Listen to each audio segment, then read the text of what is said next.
কালকে রাত হয়ে গিয়েছিল টাবে ঢুকতে। পরিবেশটা একদমই কালকে রাত্রিবেলা দেখতে পাইনি আমরা কেউ। রুম থেকে বেরিয়েই হচ্ছে ব্যালকনি, আর ব্যালকনি থেকে এই ভিউ। টাবো শহরটাই, শহর নয় গ্রাম, ছোট্ট একটা গ্রাম, চারদিকে পাহাড়ে ঘেরা, মাঝে হচ্ছে এই গ্রাম। আর নিচে দেখুন বাগানে কত রকমের ফুল, বিভিন্ন ধরনের ফুল, তার সঙ্গে এই আপেল বাগিচা। এখনো প্রচুর আপেল হয়ে আছে, সব রয়্যাল আপেল, পুরোটাই আপেল বাগান। খুব সুন্দর জায়গাটা।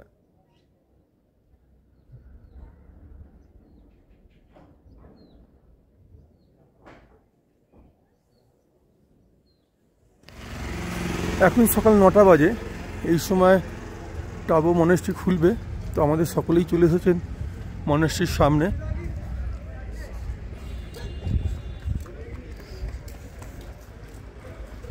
টাবো মনেস্ট্রি প্রায় 1100 বছরের পুরানো, এবং ভিতরে যে আপেল বাগিচা সেটা কিন্তু দেখার মতো।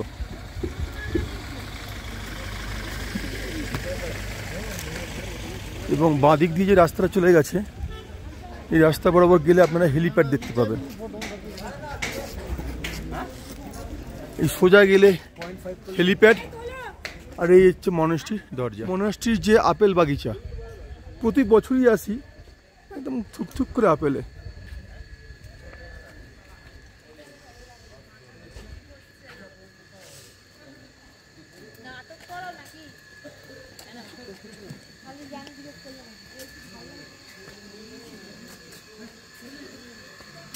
দেখলেই বুঝতে পারছেন কি পরিমাণ আপেল হয়েছে গাছগুলোতে, আর আপেলের সাইজগুলো দেখুন একবার।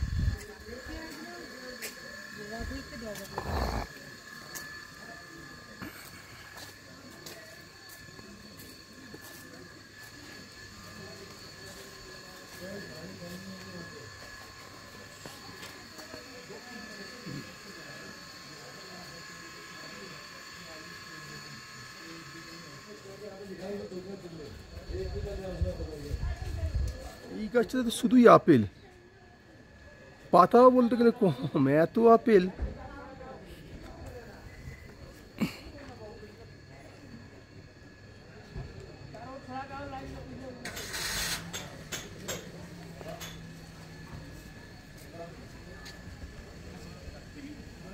আমরা টাবো ছেড়ে বেরিয়ে পড়লাম কাজার উদ্দেশ্যে। তবে রাস্তায় ধানকার মনেস্ট্রি এবং সঙ্গে অবশ্যই স্পিতি ভ্যালির যে মূল ল্যান্ড সেটা দেখে তবে যাব।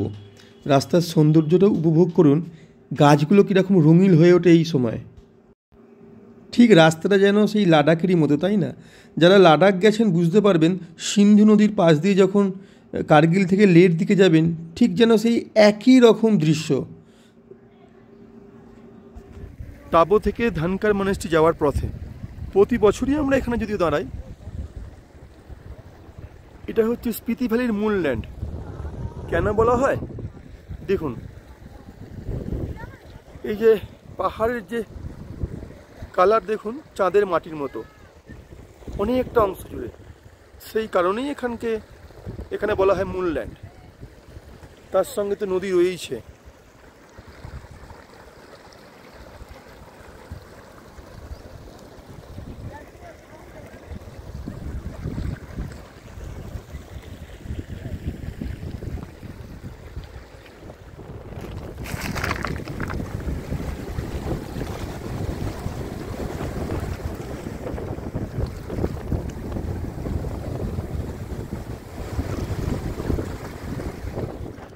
মূল ল্যান্ড দেখে আমরা এখন ধানকার মনেস্ট্রির দিকে যাচ্ছি। সেখানে বেশ কিছুক্ষণ সময় আমরা কাটাবো। তবে মনেস্ট্রির ভিতরে অনেক সময় যারা একটু বয়স্ক থাকেন বা পায়ে প্রবলেম থাকেন, উঠতে পারেন না, মনেস্ট্রির বাইরে যে ভিউটা রয়েছে ওটাও কিন্তু অসাধারণ। আমরা ধানকার মনেস্ট্রি ঢুকলাম, এখান দিয়ে মনেস্ট্রির ভিতরে যেতে হয়। আর আপনারা এই বাঁদিকে নেমে মনেস্ট্রি থেকে দারুণ ভিউ পাবেন।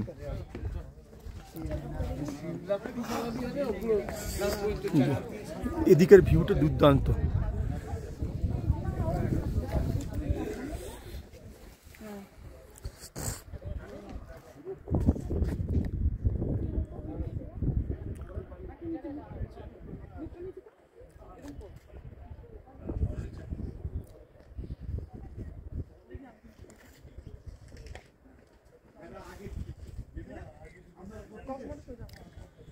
বহু পুরানো মনেস্ট্রি, একেবারে পাহাড়ের টপে।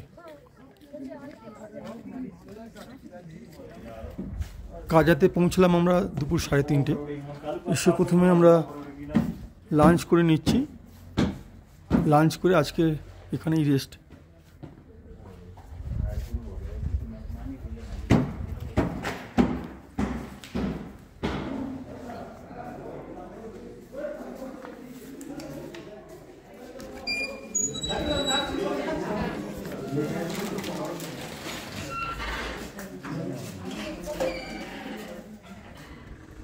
কি মনেস্ট্রি, আমরা লাঞ্চ করেই বেরিয়ে পড়েছিলাম। কি মনেস্ট্রি, ওই দূরে পাহাড়ে স্নোফলস হচ্ছে। মোবাইলে খুব একটা ধরা দেয় না এগুলো। আজকে যারা কাজা থেকে মানালির দিকে যাচ্ছিলেন, অতিরিক্ত স্নোফলসের জন্য কুমহিং পাস বন্ধ হয়ে গেছে। প্রত্যেকেই লোসার থেকে ব্যাক করেছেন, আবার সেই টাবো হয়ে নাকো হয়ে সিমলা দিয়ে ব্যাক করতে হবে। জানি না আমরা পরশু দিন এখান থেকে রওনা দেবো কাজা থেকে মানালির উদ্দেশ্যেই, দিতে পারবো কি না। আর চন্দ্রতাল তো এবছর এত তাড়াতাড়ি বন্ধ হয়ে গেছে। নর্মালি 15 অক্টোবর থেকে বা তারপর বন্ধ হয়। আজকে সবে 5 তারিখ, তাতেই আমাদের চন্দ্রতাল বন্ধ হয়ে গেছে।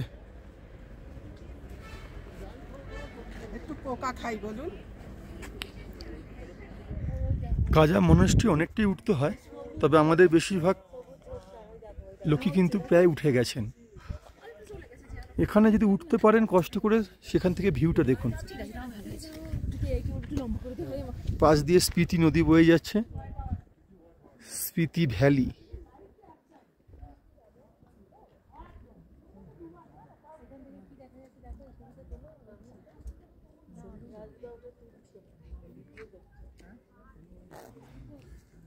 এই পাহাড়ের শেষ রোদটা পড়েছে। এই পাহাড়ের উপরে একদম কিন্তু লামারা থাকে, ওখানেও কিন্তু ওদের বাসস্থান রয়েছে।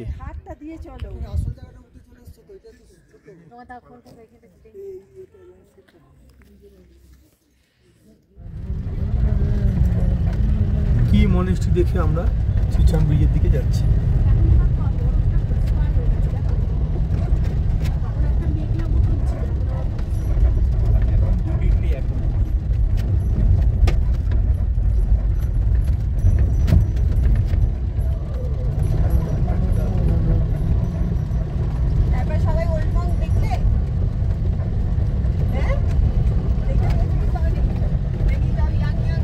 जब घर में मैगी बनती है तो हर चेहरे पे एक अलग ही खुशी दिखती है।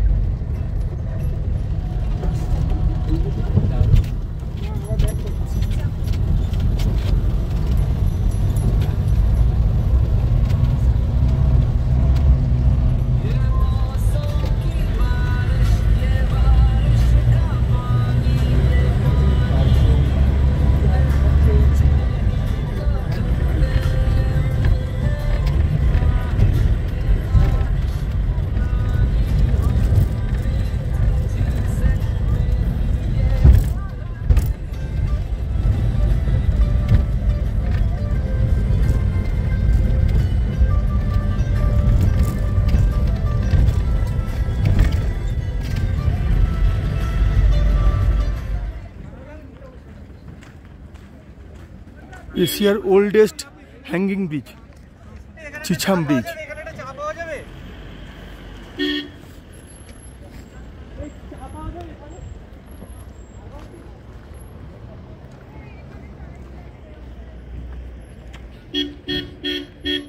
চিছাম ব্রিজে আমাদের সবাই দেখুন ফটো তুলতে ব্যস্ত। দীপঙ্করবাবু, চিছাম ব্রিজ কেমন লাগলো? জায়গাটা খুব সুন্দর।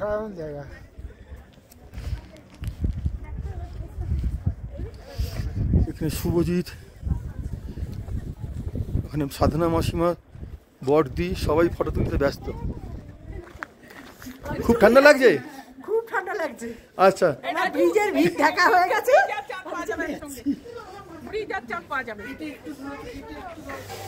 কাজাতে আমাদের কিচেন রুম, এখানে হোটেল কর্তৃপক্ষের রান্নাও হচ্ছে, আবার এদিকে আমাদেরও হচ্ছে।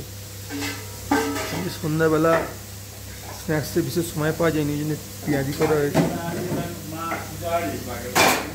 আজকে আমরা ওই হোটেলে একটা বড় চাটু পেয়েছিলাম, যে চাটুতে আমাদের আজকে পেটাই পরোটা করেছিলাম। এটা সব জায়গায় পাওয়া যায় না, ওই জন্য করাও যায় না বড় চাটু না পেলে।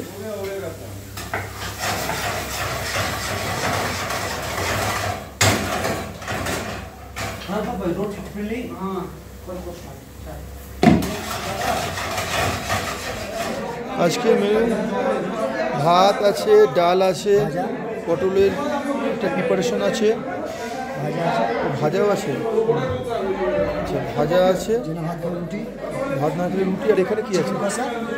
চিকেন কষা, চিকেন কষার সালাদ। কাজাতে আমাদের হোটেল।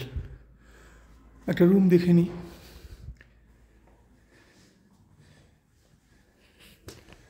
প্রথমে টয়লেট,